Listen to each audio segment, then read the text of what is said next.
দ্বিতীয় মেয়াদে শপথ নেওয়ার পর মার্কিন প্রেসিডেন্ট ডোনাল্ড ট্রাম্প নিজেকে পরিচয় দিয়েছিলেন শান্তির দূত হিসাবে।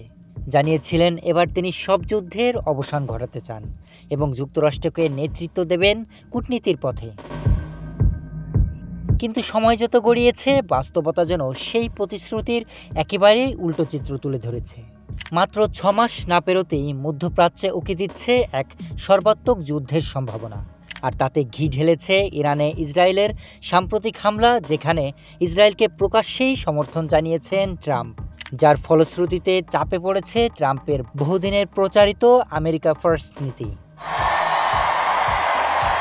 যুক্তরাষ্ট্রের স্বার্থ সবার আগে, এ ধারণাকে তিনি সামনে এনেছিলেন নির্বাচনী প্রচারণা ও রাষ্ট্র পরিচালনায়। কিন্তু ইসরায়েলি হামলার প্রতি তার অবস্থান অনেকেই দেখছেন সেই নীতির পরিপন্থী হিসাবে। ডানপন্থী ভাষ্যকর, রিপাবলিকান সিনেটর এবং কংগ্রেস সদস্যদের একটি বড় অংশ প্রকাশ্যেই বলছেন, এই পথে হাঁটা মানে যুক্তরাষ্ট্রকে এমন এক সংঘাতে জড়ানো যা দেশটির জনগণের স্বার্থ বা ইচ্ছার প্রতিফলনের সাথে সাংঘর্ষিক। প্রভাবশালী কণ্ঠস্বর টাকার কার্লসন পর্যন্ত স্পষ্ট করে বলেছেন, ইসরায়েল চাইলে যুদ্ধ করুক, কিন্তু যুক্তরাষ্ট্র কেন জড়াবে? রিপাবলিকান সিনেটর জার্ল পল থেকে শুরু করে কংগ্রেস সদস্য মার্জেরি ট্রেলার গ্রিনও জানিয়েছেন নিজেদের স্পষ্ট আপত্তি। তাদের মতে এ ধরনের যুদ্ধ শুধু পরবর্তী প্রজন্মের জন্য বিপদ ডেকে আনবে না, বরং যুক্তরাষ্ট্রের অভ্যন্তরীণ অগ্রাধিকারগুলোকেও ক্ষতিগ্রস্ত করবে। বিশ্লেষকদের মতে ট্রাম্প এখন এক জটিল বাস্তবতায় আটকে গেছেন।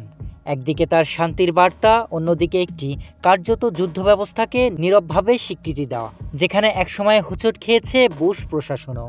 প্রশ্ন এখন একটাই, যদি সংঘাত আরও বিস্তৃত হয়, যুক্তরাষ্ট্র কি সত্যিই নিরপেক্ষ থাকতে পারবে?